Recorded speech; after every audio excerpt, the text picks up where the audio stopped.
नमस्कार, आप सभी का बहुत बहुत स्वागत है हमारे इस यूट्यूब चैनल में। तो हमारा यूट्यूब चैनल आपके लिए हमेशा से ऑथेंटिक न्यूज़ लाने का प्रयास करता रहा है और आज की इस वीडियो में भी हम आपके लिए ऑथेंटिक न्यूज़ लेके आए हैं। तो एक बहुत बड़ी अपडेट, एक बहुत बड़ी न्यूज़ जो आपको देनी है, जो यूपी टेट से जुड़ी हुई है, वो ये है कि जैसा कि आप लोगों को पता ही होगा कि कुछ दिनों पहले ही यूपी टेट का पेपर जो था, संभावित जो था, वो रद्द कर दिया गया और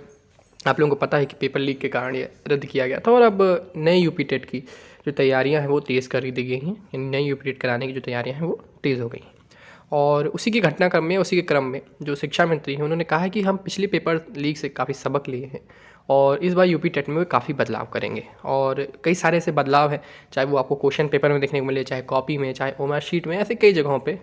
बदलाव किए जाएंगे। तो चलिए जानते हैं कौन कौन से बदलाव या कौन कौन सी चीज़ें आपको ध्यान रखनी है यूपी टेट 2021 की परीक्षा में, जिससे आपको कोई दिक्कत या परेशानी का सामना ना करना पड़े। चलिए जान लेते हैं। जैसा कि आप लोगों को पता ही होगा कि यूपी टेट की परीक्षा 1 महीने के भीतर भीतर कराने की बात कही गई है और ऐसा कहा जा रहा है,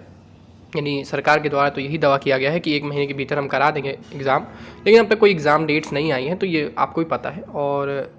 इसके लिए जो तैयारी की जा रही है वो मैं आपको बता देता हूँ, क्या क्या चीज़ें आपको ध्यान रखनी है जो मैंने बताया आपको। तो बदलाव सभी चीज़ों में होंगे, चाहे वो क्वेश्चन पेपर हो, कॉपी हो या मार्कशीट हो, और इन सभी चीज़ों को एक मतलब ये आप जान लें, जो क्वेश्चन पेपर है, आपकी कॉपी और मार्कशीट है, उन्हें एक अलग अलग लिफाफों में, यानी हर पर्टिकुलर परीक्षार्थी के लिए अलग अलग लिफाफे में ये रखा जाएगा। क्वेश्चन पेपर, कॉपी और मार्कशीट पहले क्या रहता था कि एक ही पूरे बंडल में सभी की और मार्कशीट कॉपी से आती थी, लेकिन अब हर पर्टिकुलर स्टूडेंट्स की सेपरेट लिफाफे में कॉपी और मार्कशीट्स आएंगी, जिससे कि हर परीक्षार्थी का पेपर और आंसर शीट अलग अलग हो सके,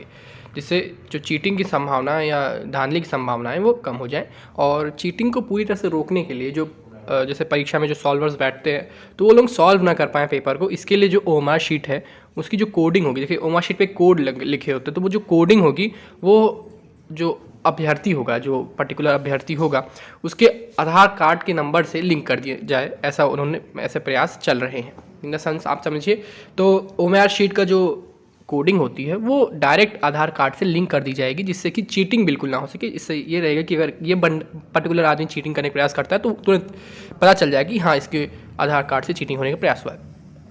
पेपर बुकलेट पे नॉन टचेबल पैकेट्स में होंगे, आपको पता है, उसको कोई छुएगा नहीं और इससे ज़्यादा कड़ी सुरक्षा रखी जा सकेगी और सेंटर्स पे भी काफ़ी कड़ी सुरक्षा की बात कही जा रही है। तो जो भी तैयारियां हैं काफ़ी अब की बार ज़्यादा चौकस कर दी गई हैं और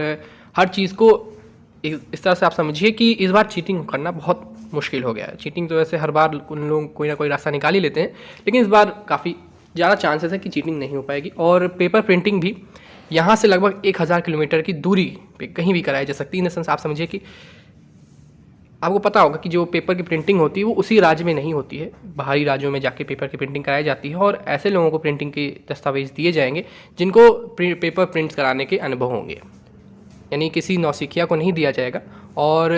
पेपर मैंने आपको बताया कम से कम 1000 किलोमीटर की दूरी पे कहीं कोई प्रिंटिंग प्रेस होगा तो उसमें करवाया जाएगा। और इन सभी को चीज़ों को देखते आप समझ सकते हैं कि काफ़ी सुरक्षा इस बार रखी जाएगी और पेपर 1 महीने के अंदर हो जाएगा। तो ये काफ़ी मुश्किल बात लग रही है, लेकिन अब देखिए सरकार क्या करती है। आज की वीडियो के लिए बस इतना ही, धन्यवाद।